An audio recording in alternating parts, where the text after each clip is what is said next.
आइए जानते हैं कि गणपति बप्पा मौर्य क्यों कहा जाता है।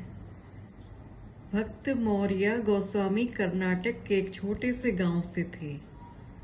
वे गणेश जी के परम भक्त थे। हर जीव में गणेश जी को ही देखते थे। किसी ने घर पर चूहा मार के फेंक दिया तो वो उसका अंतिम संस्कार कर दिया करते थे। कहते थे ये गणेश जी का वाहन है। कोई भी जीव उन्हें मरा हुआ मिलता तो वो उसका अंतिम संस्कार कर देते थे। संत जी अपनी गणेश भक्ति में ही मगन रहते सभी जीवों को अत्यंत प्रेम करते थे और जीव भी उनसे उतना ही प्रेम करते थे। वैसे भी जब प्रभु से प्रेम होता है न तब सब जीवों से प्रेम हो ही जाता है। कुछ समय बाद उन्होंने कर्नाटक छोड़ दिया और महाराष्ट्र आ गए।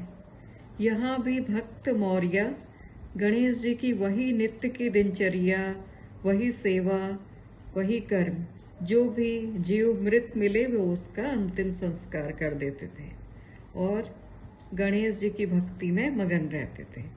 अब यहाँ के गांव वाले भी उनकी इस कर्म से चिढ़ने लगे।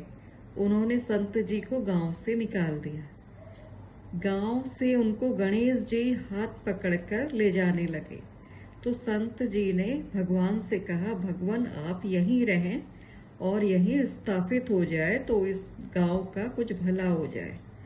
तो गणेश जी ने उनकी बात मान ली और अपने पोते आमोद से कहा कि आप संत जी के संग रहें। तब आमोद भक्त मौर्य गोस्वामी जी का हाथ पकड़े चलते रहे। ऐसे में वे 8 गांव से गांव वालों द्वारा निकाले गए संत मौर्य गोस्वामी जी और वही 8 गांवों में अष्टविनायक के रूप में स्थापित हैं गणेश जी। अंतिम समय में गणेश जी ने भक्त मौर्य को दर्शन दिए और उनसे पूछा, आप क्या चाहते हो?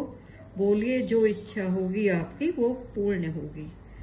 तो भक्त मौर्य जी ने कहा, प्रभु मेरा नाम आपके नाम के संग जुड़ जाए बस। फिर उन्होंने जीवित समाधि ले ली। तभी से कहते हैं गणपति बप्पा मौर्य। गणपति बप्पा मौर्य कहने से गणेश जी प्रसन्न होते हैं।